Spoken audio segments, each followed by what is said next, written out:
Man, it is so hot. Surprisingly hot for, nighttime. I explore. Lucas and Axel back again for another round of street photography, but not only street photography, because I got a whole bag worth of gear that's not really so street photography usual stuff, but that's okay. We're gonna explore Ochanomizu a little bit, and then we're gonna head into Akihabara, the famous, geek town, electronics town. And then if we feel like it, we'll head over to another area called Kanda, which is like a nightlife drinking spot. Which seems to be the theme of these videos, right, Axel? The nightlife drinking spot. That's always where we go to shoot. Every day. And that's, I think, where we're going to end up today. Oh, right. And yeah, I probably won't be wearing my little mask for most of the video because I think it's nicer to interface with you guys this way. And also because it's really hot with this beard under there. Yeah. Shall we go? Let's go. Let's go. Let's go this way. So I think I'll nip it right in the bud because we've had some questions over the last two videos. Good idea. The most common one, and fair enough, very fair point, is that people ask what metering mode am I using? Right. Because I'm always talking about underexposing or overexposing by this much, but that depends on the metering mode. The metering mode I'm always using is the evaluative metering, or Nikon calls it the matrix metering. It's the one where it kind of meters everything mostly evenly, okay? Because I find that the most reliable, and then I use the exposure compensation based off of that metering mode. Yeah, so that should clear that up. But I will also add that to all the notes on the photos from now on, I think, just to make it really clear every time we show a photo, all right? So you never use any of the other modes? Like spot metering? Yeah. No, not really. Never. Pretty much never. Me neither, actually. I can't think of when I last used it. Like, other than just demonstration purposes, like in a video, I pretty much never actually use those. I just find the evaluative one to be the most predictable. Especially for street environment. Yeah, because it doesn't take as much time to put the little, put the point where, the other thing is if you're using point, you're using the point to first meter, but also to focus. Mm-hmm. And sometimes those are not the same thing, right? Now, I'm not always just taking people's faces. I think that's where a lot of people who use spot metering, that's their style, I guess, is they always want the people's face. They're doing kind of more like portraits. Portraiture. And then it makes sense because you want to focus on the face and you want to meter for the face. But for the kind of stuff I do, that's not always the case. So I don't want to have these two things working in the same, how do I say, in the same like, you know what I mean, on the same point, because it just makes things harder for me. So I separate them. So the metering is more general, and I have to think about how to predict how it's going to meter in various situations. And the focusing I use on spot. So focusing is just a single point, and that works really well for me. And then we have a whole video on that on our channel where I cover that in great detail already. So anyway, where we're going, this is new, this little fancy cake shop. The main reason I wanted to start here tonight is there's this bridge over there. And from the bridge, you can get a pretty cool view of the river and some trains and things like that. And I just think it'd be fun to break out the tripod and start with that kind of shot today. So technically not really street photography, but we'll get to some street photography. We'll do some urban landscape first. Another little point, someone also mentioned that like I carry a lot of stuff with me. Wow, it's so heavy. First of all, this backpack's pretty comfy. It's full of stuff, but it's really not a problem. But the other thing is when I'm out shooting on my own, I don't bring all this. This is just for the vlog purpose. I just want to be prepared in case we want to shoot something specific. I just want to have what I need when I'm just shooting on my own. It's usually just one camera, one lens, no bag at all. I can already anticipate questions. About? What's the brand? Of what, the bag? Yeah. Yeah, somebody asked me that before actually. But yeah, it's what is it? It's a Hakuba? Hakuba, yeah. Hakuba, and I think the model's a GW Pro Red, which that's the full name, I guess. But I think you can only get these in Japan. Pretty sure. This is a Japanese brand, Hakuba. Okay. All right, so we're on this bridge, this old bridge. I don't know the history of this bridge actually. Do you know the history of this bridge? Ooh. But this is like You're a putting classic me on the bridge. spot. Yeah. I don't even know the name of the bridge. I forgot the name. Okay. Anyway, so here we are. I'm going to shoot down there onto this platform. You know, the people waiting there for the train. And hopefully somebody interesting will show up. Right when we walked up, I liked that there was 2 trains stopped here. It looked pretty cool. I'm going to shoot this on f4 because it's actually really bright down there. It's dark everywhere else, but it's bright in there.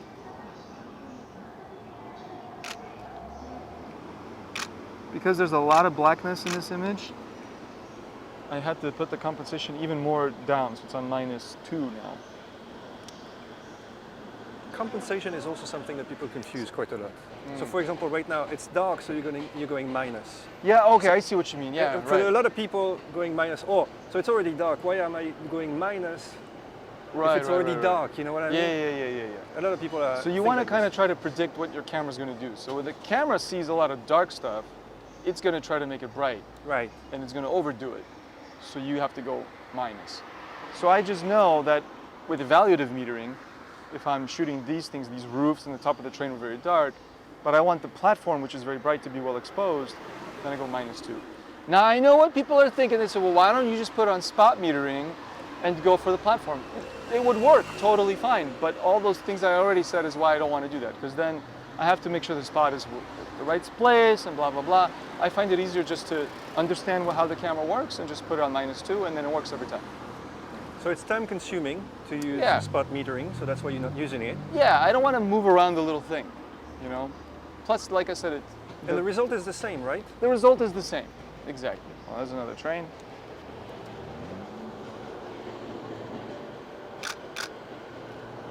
Yeah, that's a very good point. I mean, the result is the same. It's just a matter of how you arrive at the result. So if spot metering works for some people, great. Then there's no difference. The photo's going to look the same in the end. But for me, I find this more reliable. Can the lens influence the metering in any I way? think so. I think so. All my Nikon lenses work pretty much the same way. But I had this lens that I don't use anymore. I had a Zeiss 28 millimeter. And that lens was really overexposy on this camera. The camera always wanted to overexpose with that lens for some reason. I don't know why. So I always had to keep it on a minus exposure. You know? So yeah, but I didn't experiment enough. You know, I didn't do any rigorous tests with different lenses to really definitively say if that is a real effect or not. Could have just been those situations or my imagination, you know? All right. It's a nice scene. Yeah, well, so let's shoot it the way I really want to shoot it. That was just kind of by the way. We're gonna bust out the tripod and shoot it from the bridge, right?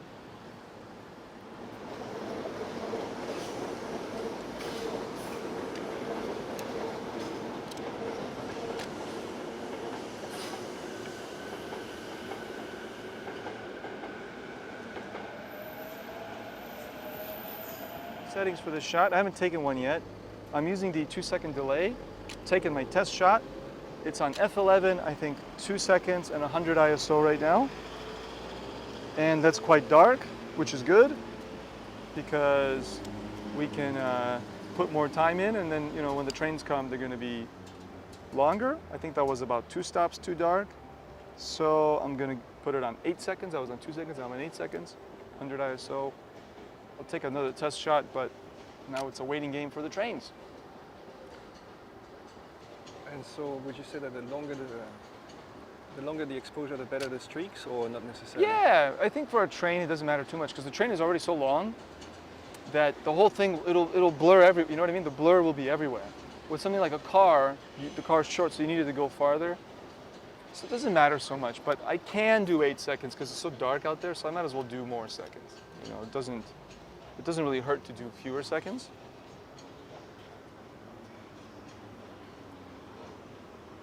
Yeah. And honestly, I was hoping we'd come here like more around dusk, you know, but it wasn't in the cards because it's a very high contrast scene. Like the bright parts are very bright compared to the really dark night. You know, the last video we said, oh, it's great that it's cloudy because all that color is there, right? Well, tonight is not cloudy. Rainy season's over. The sky is empty, and so the sky is very dark, and actually the whole city is very dark because that light is not reflecting back onto the city. So it makes a big difference if it's overcast or not at night.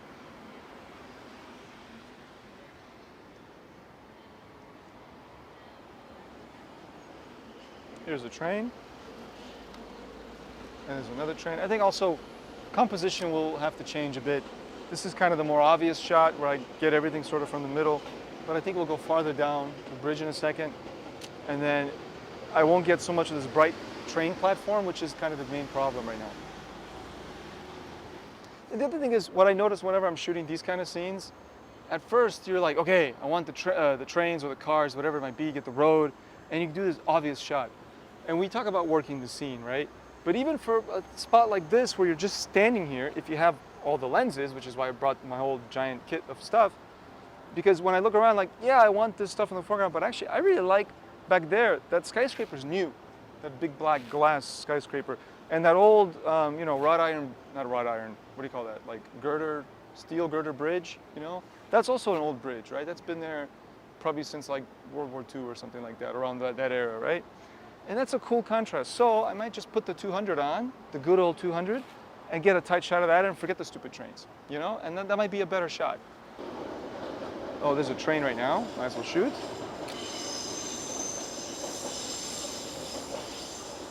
Something I do when I'm shooting this zoomed in, I usually put the delay for the shot up to 5 seconds. 2 seconds sometimes not enough. The camera's still shaking a little bit. At least on my tripod, which like I said I chose for the portability rather than stability. But that looks sharp. That looks great. Can you explain one more time how you do for focusing this? This is something that I've... Oh, well, I mean, you know, you already know about back button focus, and for those who have never seen our channel or anything, we do have a video on that on the channel. I don't want to explain back button focus in detail, but basically I focus with this button, but not with the shutter button, okay? A lot of people do this. This is a very common technique.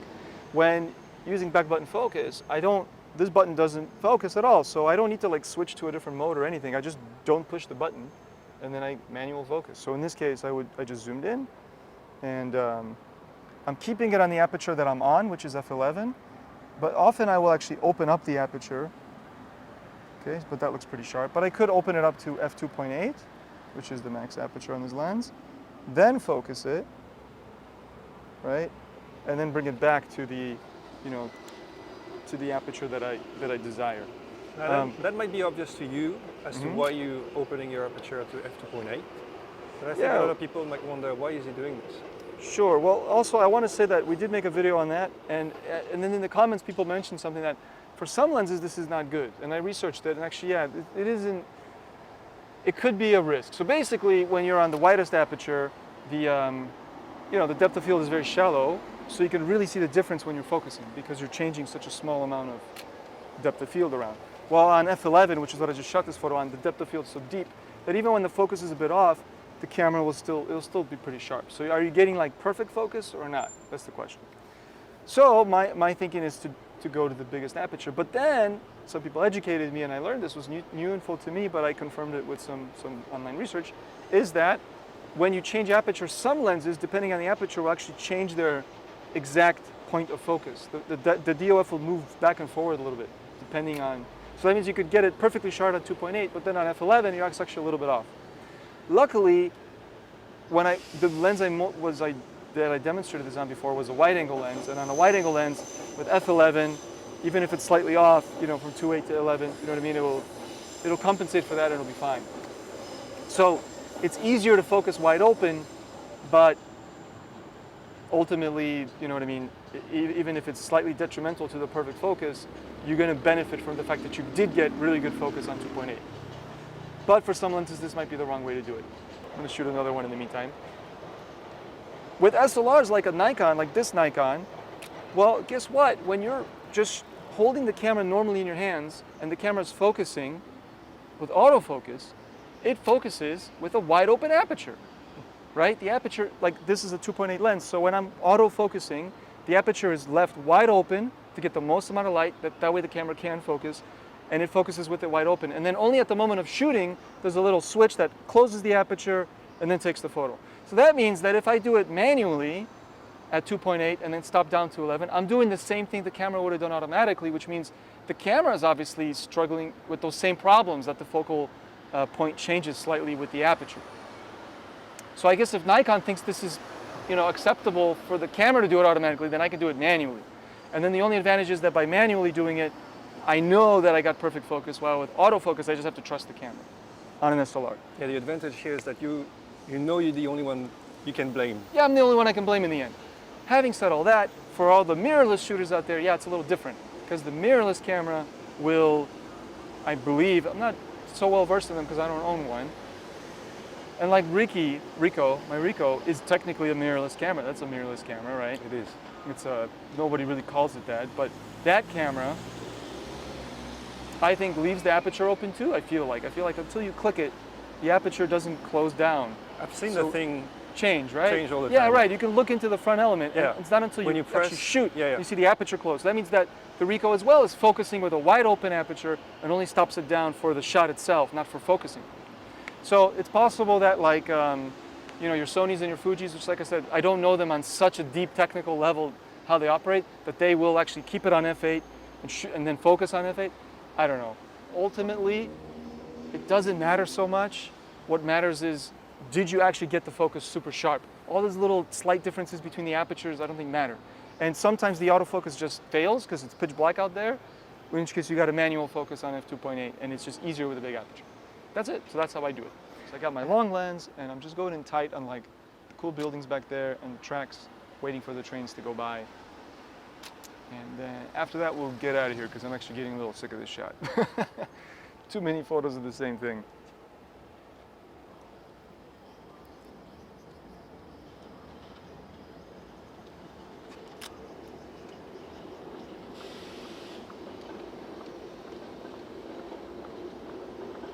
Okay. Specifically, really, I just want, not this one even. I need the yellow line, the yellow Sobu one. line, which is going in and out of Akihabara across that bridge. And I want to do 3 shots. I'm doing a tight shot on that brightly lit building on the right.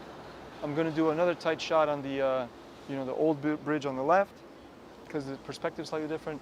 And then I'm going to do a horizontal shot, getting the bridge, the building, and the bridge over the. There's like 3 bridges in the shot, right? Just All getting that the whole with scene. one train? Yeah, just need one train. Yeah. Yeah. Because there's only one train, one pair of tracks going across that bridge. Oh, here we go. There's there a we train. go. All right, so we're gonna shoot. I'll do it again. And there's actually 2 trains right now, which is great. Oh, they're double the chance. Yeah. I mean, Ah. they overlap, so it doesn't matter. But they both came at the same time. Okay, maybe I can sneak in one more. Come on.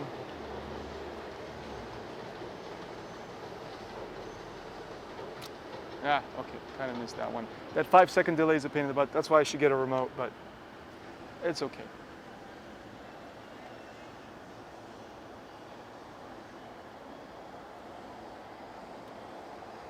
But there we go. That's what I wanted. Looks great. Pretty cool. All right, so we're done here. I think we did what we needed to do. I think just my opinion on this spot is that we mistimed it. I did kind of want to get here around dusk, and we kind of got here a little later because it's just very high contrast. It would look a lot better with still some blueness in the sky, But it was worth a shot, and we're gonna keep going. And maybe not use the tripod anymore tonight is all I really brought it for. Okay, let's roll. And like last week's video, or it's 2 weeks ago's videos now, right? Something like that. The last video, I'm kind of gonna roll with my zoom lens. I really endorse primes, but these days I like using my 24-70. I don't know. It makes the camera bigger and heavier, but it gives me more flexibility in terms of shots that I can do. And so, I don't know. I've had some success with it. Try something different, right? Sure. Oh, what's the most important thing? What are my settings? They're all wrong. So I gotta fix all that stuff. Gonna go back to regular shooting mode, no timer. Gonna put my shutter speed back to the 60th, aperture's f2.8, auto ISO back on, aperture mode, and compensation -1, and it's already on the evaluative metering. So there you go, back in business, ready to do street. We're gonna go down this little street here and head into Akihabara, which is literally just a 5-minute walk from here.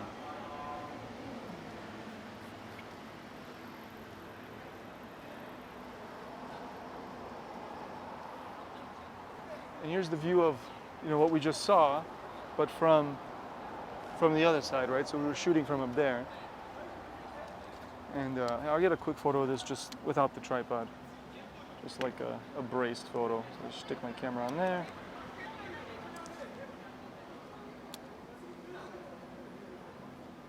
Okay.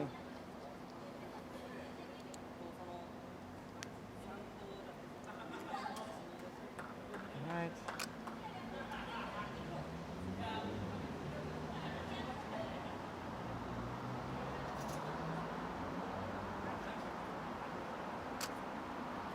A little longer exposure than I anticipated. I thought it was gonna be like 5 seconds, it was like 10.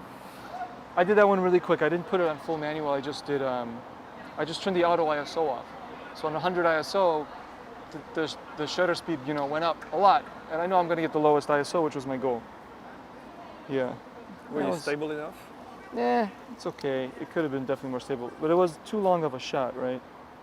So hold on a second, I'll do it again. So I was not ready to hold it that long. I was not being careful. I was expecting about 2 seconds, which I have now. And there we go. And that should be fine. Yeah, and that was stable enough. The shot's kind of boring, but hold on a second, with the train there.